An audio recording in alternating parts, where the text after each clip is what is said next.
Padah libas parang ke arah kenderaan lain selepas tidak berpuas hati diberi lampu tinggi kerana memotong secara berbahaya dua lelaki ditahan polis di Forest City, Gelang Patah semalam. Ketua Polis Daerah Kulai, Asisten Komisioner Tan Seng Lee berkata pihaknya tahan dua lelaki berusia 26 dan 30 tahun itu selepas siasatan dibuat sebaik menerima laporan polis pada pukul 8.04 pagi semalam.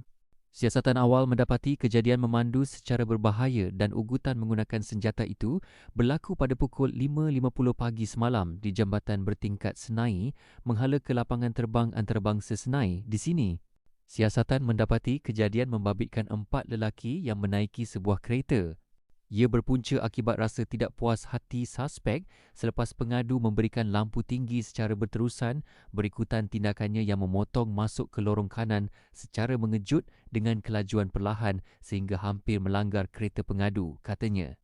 Seorang daripada suspek kemudiannya keluar kenderaan sambil membawa parang serta menjerit dan mengarahkan pengadu supaya keluar dari kereta.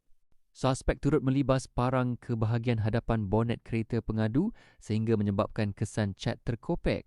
Sepasukan pegawai dan anggota dari cawangan risikan operasi bahagian siasatan jenayah Ibu Pejabat Polis Daerah Kulai kemudiannya membuat tangkapan terhadap dua daripada 4 lelaki berkenaan pada pukul 7.10 malam hari yang sama. Polis turut merampas kunci kereta, telefon bimbit, baju T warna putih, seluar denim panjang warna hitam, topi warna hitam, parang beserta hulu warna hitam berukuran 30 cm dan sarung parang panjang warna hitam yang dipercayai digunakan ketika kejadian. Seng Lee berkata siasatan lanjut masih dijalankan bagi mengenal pasti punca sebenar kejadian serta mengesan individu lain yang terbabit.